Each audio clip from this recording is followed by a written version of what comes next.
Bien, verificamos la parte del salario y el sueldo. El sueldo se va a verificar y el salario de esta manera. El salario se refiere sobre todo a aquellas retribuciones que recibe el trabajador en concepto de dinero, ¿verdad? Y este es porque está dentro de la empresa y desarrolla diferentes tipos de actividades. Pero también el sueldo se refiere a aquellas unidades de tiempo en las cuales yo voy a realizar esa actividad. Esto dependiendo de las horas o días que estamos trabajando, ¿verdad? Algunos lo podemos ver desde lo más general, ¿verdad? Que es el salario, hasta lo más específico, que es el sueldo. Y los honorarios los estamos enfocando sobre todo a aquellos profesionales que prestan sus servicios de forma independiente a la empresa, así como ya me los mencionaban ustedes como ejemplo para los honorarios como los auditores externos, ¿verdad? Creo que si no me equivoco fue Eric que me mencionaba esa parte y que ellos prácticamente solo prestan sus servicios solo para monitorear parte o verificar cómo es que están realizando, cómo están realizando las actividades financieras dentro de la empresa, que todo esté de acuerdo a las regulaciones legales o de acuerdo a los procedimientos que ellos se han pactado como entidad. Entonces, ellos, ¿qué es lo que aplica? La ley de impuesto sobre renta nos menciona que podemos aplicar un impuesto sobre la renta del 10% por cada uno de los honorarios que se estén cancelando a ese auditor en este caso, ¿verdad? Pueden ser otros tipos de profesionales que nos brinden ese servicio de asesoramientos legales, un abogado, un asesoramiento técnico de algún ingeniero que no estén relacionados dentro de la empresa, no estén trabajando dentro de la empresa de forma dependiente. También es importante retomar todos los aspectos del salario mínimo. Tenemos como empresarios o como emprendedores, tenemos que considerar la parte legal del salario mínimo. Lamentablemente en nuestro país no es un tema que se dé frecuentemente para que se cambien, sino más bien como que queda estancado y a veces solo estamos hablando de $2 o $3 que le pueden llegar a subir al salario mínimo. Todo eso depende del consenso que lleguen todas las empresas privadas con respecto a este tipo de establecer este tipo de margen, ¿verdad? Y el salario mínimo, acá les traigo la fuente en la cual nosotros podemos consultar, ¿verdad? Tanto para el sector comercio se asigna un salario diferente al de industrias, el de ingeniería azucareras, maquila textil, beneficio de cafés, recolección de caña de azúcar, etcétera, ¿verdad? Cada uno de los tramos va a tener diferentes tipos de salario, tanto por horas, por días y salario mensual, ¿verdad? Y aquí es donde podemos ver la diferencia entre tener o un sueldo, ¿verdad? En ese caso. Bien. Por lo que nosotros cuando estemos estableciendo este tipo de operaciones tenemos que tomar en cuenta que el salario o el valor que nosotros vamos a percibir como sueldo se puede dividir en diferentes unidades, tanto unidades de horas, de días, de semanas, quincenas o por un mes, ¿verdad? Para poder establecer cuánto realmente yo puedo aplicar si en un dado caso necesito aplicar una compensación o unas vacaciones o las horas extras o las horas adicionales que se trabajan dentro de la noche y estas van a variar, ¿verdad? Y la regulación a que tenemos que aplicar si son horas diurnas, si son horas nocturnas, si depende del tipo de actividad económica que desarrolla la empresa, si lo vamos a ir aplicando. En el caso de sueldos y salarios, nosotros tenemos un departamento de recursos humanos. Dentro de recursos humanos también tenemos aquellos encargados de planilla. Y acá les voy a mostrar un ejemplo de cómo se estructura la planilla para que la podamos verificar y les pueda orientar de cómo es que se usa o qué es lo que se considera. Primero es importante que nosotros establezcamos el nombre de la empresa, el nombre del documento, que en este caso es planilla de sueldos y salarios, y el periodo en el cual se está realizando nos está mostrando los datos de esta planilla. Si en un dado caso estas son quincenales, semanales o mensuales, ¿verdad? En ese sentido, porque la ley del impuesto sobre renta nos permite realizar esas tres segregaciones también para poder presentar planilla. Todo depende depende de las políticas de la empresa también, ¿verdad? Y nosotros también podemos segregar acá un número de trabajadores, el nombre de cada uno de los trabajadores, la ocupación que desempeña en cada área, ¿verdad?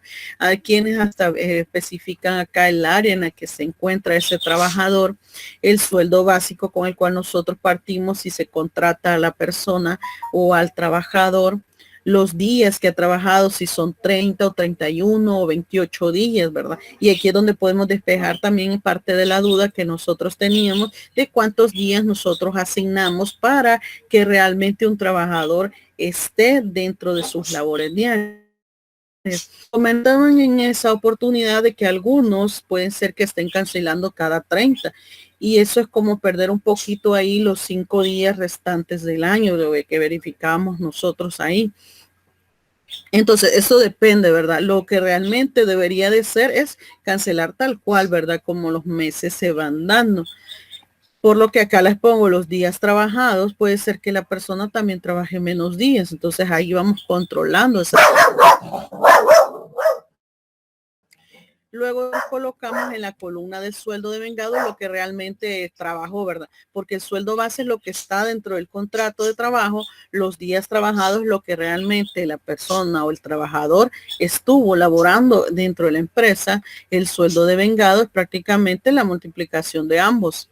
Las horas extras las vamos a establecer de acuerdo a controles, ¿verdad? Pues las horas extras también mencionábamos que pueden ser pactadas con el patrono, ¿verdad? No necesariamente tiene que decirle, ese trabajador va a tener muchas horas extras durante toda la semana. No, se tienen que ir pactando de acuerdo a las operaciones que se realicen dentro de la empresa. También pueden haber otro tipo de beneficios, ¿verdad? Que puede llegar a tener el trabajador. Y acá colocamos una columna de su total del salario, que prácticamente es lo que yo voy a sumar de las operaciones que yo realicé, el sueldo de vengado con las horas extras y los otros, ¿verdad? Incentivos que puede llegar a tener el trabajador en un dado caso. Luego vamos a esta columna que es prácticamente la columna de retenciones. En esa columna yo voy a colocar todas aquellas deducciones que le voy a realizar al sueldo de ese trabajador. ¿Cuáles son esas deducciones? AFP, IS, renta, otros, pero también acá podríamos agregar la del IPEP, ¿verdad? Para poderla agregar ahí dentro de las retenciones de deducciones que se estén realizando. Cada una de esas deducciones tiene una ley diferente que vamos a aplicar, ¿verdad? Y es lo que veíamos en la conferencia, toda la parte legal que va relacionada a planillas. También tenemos una columna del total de retenciones que prácticamente yo estoy sumando la FP, el seguro, la renta y otros para poder establecer el total de las retenciones. El líquido a pagar va a resultar de restar al subtotal del salario las retenciones que yo estoy generando que se genera trabajador, ¿verdad? Y ese va a ser el líquido a pagar. Y acá tendría que firmar cada uno de los trabajadores o se les entrega una boletita de detalle de todo este tipo de registros o de todo este tipo de deducciones para que se dé por sentado de que el trabajador acepta las condiciones en las cuales se le está entregando ese valor por su trabajo, ¿verdad? Y las firmas van a ir sobre todo quien lo elaboró, quien lo revisó y quien lo autorizó. También tenemos otro modelo con el cual nosotros sabemos de que todas esas deducciones también son algunas que aplican para los patrones, para las aportaciones patronales, como se le dice, en donde nosotros vamos a colocar siempre el nombre de la empresa, el resumen de los aportes patronales y el periodo en el cual se está expresando todo ello. ¿Para qué se va a hacer esto? Para mejorar el control que tenemos sobre este tipo de actividad. Siempre igual, vamos a colocar el número, ¿sí? De trabajadores, porque el patronal va a estar en función de cada trabajador, ¿verdad? Por cada trabajador que tenga, el patrón tiene una obligación de desprender una parte por tener ese trabajador ahí, tiene una parte de esas deducciones, el nombre del trabajador, la ocupación y en qué área se encuentra el trabajador, el salario mensual que recibe, ¿verdad? Realmente, y la aportación patronal que va enfocada sobre todo al seguro y al FP, sobre todo. Esas dos son las que rigen según el porcentaje. Vamos a ir viendo ese porcentaje patronal que tiene por cada una. Y luego vamos a tener el total de las aportaciones que se van a tener.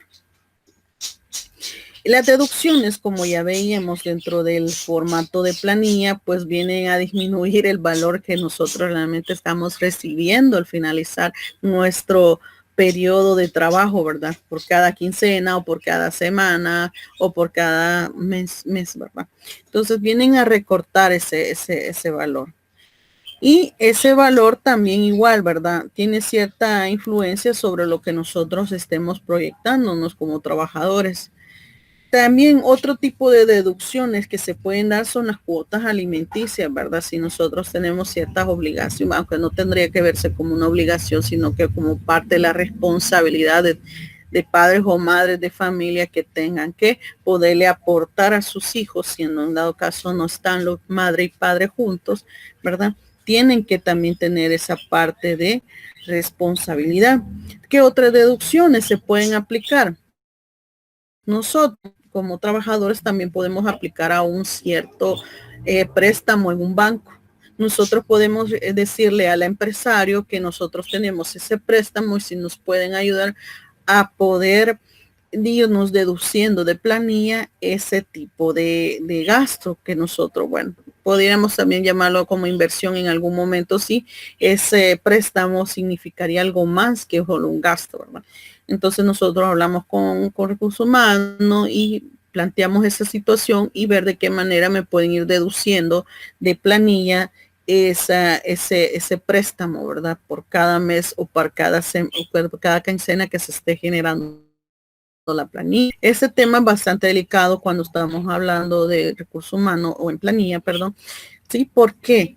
Porque tiene que estar pendiente la empresa de estar cancelándole esos préstamos o esas cuotas a ese trabajador sobre los préstamos. Se lleva un riguroso control de quiénes son, cuántos tiene y vamos verificando el tipo de documento que nos va generando el banco y hay que estar pendiente de la fecha de pago de ese préstamo que se ha generado, de esa cuota que se ha generado por ese préstamo.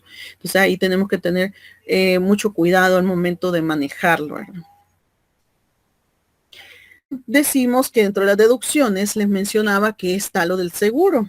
En el seguro, esta es el valor que más actual encontré, ¿verdad? Puede ser de que esto de aquí a unos meses puede llegar a cambiar, ¿verdad? Depende de la situación en la que nosotros o del país se encuentre, ¿verdad? Y depende de las decisiones de esta institución. Por el momento, se podría decir hoy que, vamos a ver fecha, hoy 26 de junio del 2020, tenemos esta información hasta el momento, ¿verdad? Puede ser de que cambie posteriormente. Que nos dice que actualmente el máximo cotizable es de 685.70. Pero cuando surgió este cambio, nosotros ya actualmente la normativa nos dice que a partir de agosto, aunque fue esto hace unos cuantos años atrás, ya nos dice que ya el techo ya no son de 685.71 como hace 4 o 5 años se manejaba, sino que hoy va a ser de $1,000, ¿verdad? Esos $1,000 para mí representan un techo hasta donde yo puedo deducirle de seguro a ese trabajador. ¿Por qué? Porque puede ser de que a algunos les arroje un valor de 1,300 o 1,700 y yo ya no le puedo tomar esos 1,700 porque ya me dice la regulación que hasta 1,000 es lo máximo que yo puedo tomarle para poderle calcular el seguro.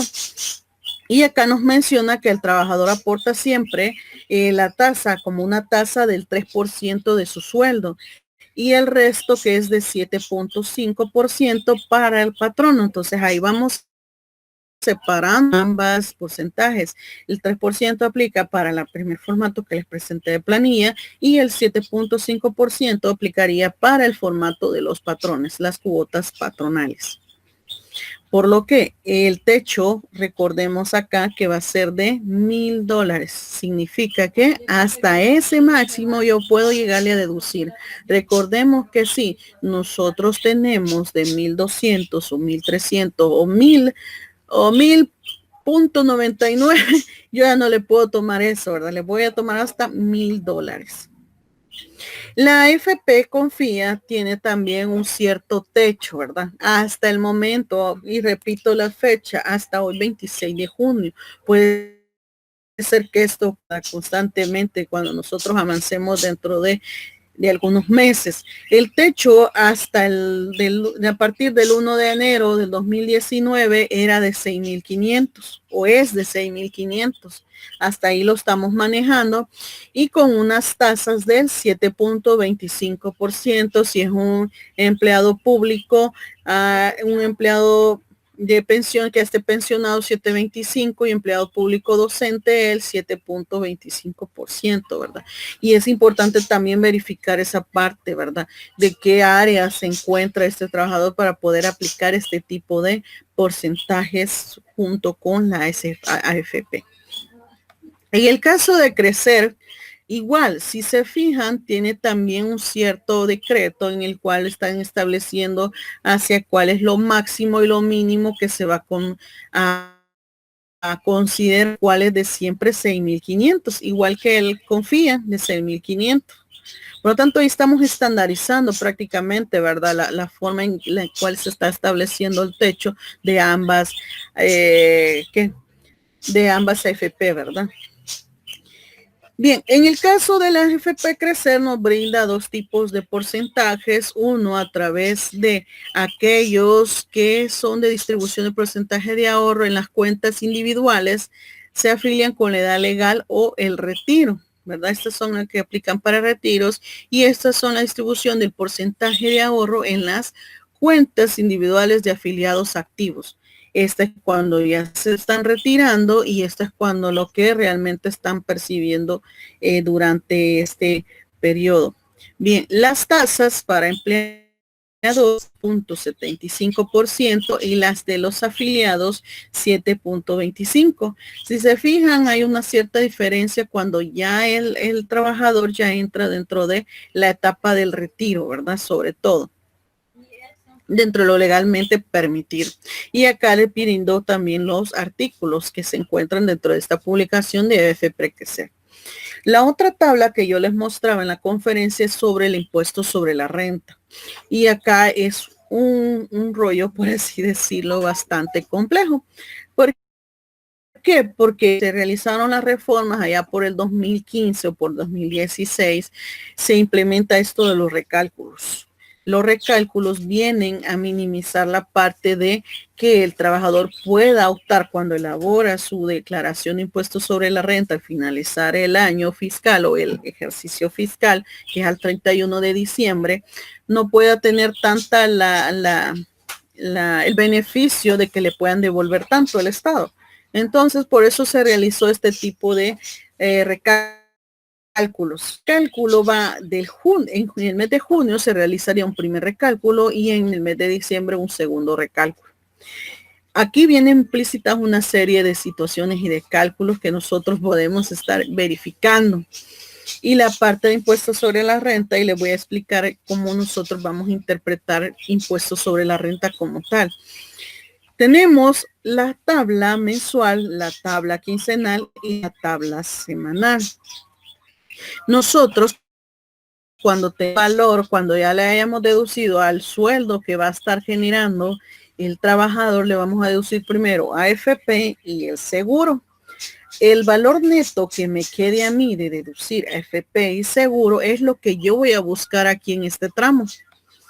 Si puede ser que esté en el tramo 1, no va a tener ninguna deducción de renta y está exento de esa deducción. Y lo colocamos ahí en planilla, ¿verdad? Que está exento de. En el tramo 2 sí ya me da dos parámetros y eso es lo que yo voy a utilizar desde dónde hasta dónde se puede encontrar el margen de ese sueldo. Y ahora les hago esta consulta. Si me generara ya de las deducciones que ya le realicé, deducciones de seguro, me da un valor de 1,200. ¿En qué tramo creen que va a estar ese 1,200? Espero ahí sus comentarios y mucho ánimo, que yo sé que sí lo van a ubicar. Bien, y ahora les doy la respuesta. Pueden darle pausa cuando ya contesten y después verificar la respuesta. Si nosotros verificamos que tiene 1200, el tramo que va a estar utilizándose es el tramo 3, si es por el lado mensual, pero si es por el lado quincenal, 1200 va a estar en el tramo 4. Pero si es si es el pago semanal y son 1200, van a aplicar en el tramo siempre 4. Depende de cómo es que se cancele planilla, si va a aplicar este tipo de cálculos. Por ejemplo, digamos que es mensual los 1200. Si son 1200, va a estar en el tramo 3. ¿Qué sucede si está en el tramo 3? Nosotros tenemos que restarle el exceso de 895.24 a los 1200. Y lo que me resulte, lo voy a multiplicar por el 20%. Y a lo que me resulte, le voy a sumar los $60. Igual se los voy a presentar en un ejemplo. Pero así es como vamos a interactuar con las tasas de impuestos sobre la renta. Así que los invito a no desconectarse. Sí, prácticamente es un tema bastante amplio en el cual nosotros tenemos una gran responsabilidad de poder generar la información correcta, ya que nosotros informamos a las diferentes instituciones involucradas en planilla. Por ejemplo, tenemos a Hacienda con parte de las de planillas. Tenemos también a las FPs, tenemos al seguro, entonces todo eso tenemos que verificarlo de alguna manera, ¿verdad? Y también nosotros hasta podemos crear otro formato en el cual tengamos el control de todos los honorarios que realizamos a nuestros profesionales que nos presten, ¿verdad? En algún momento determinado. Así que así vamos, nos vemos para la próxima y bye bye.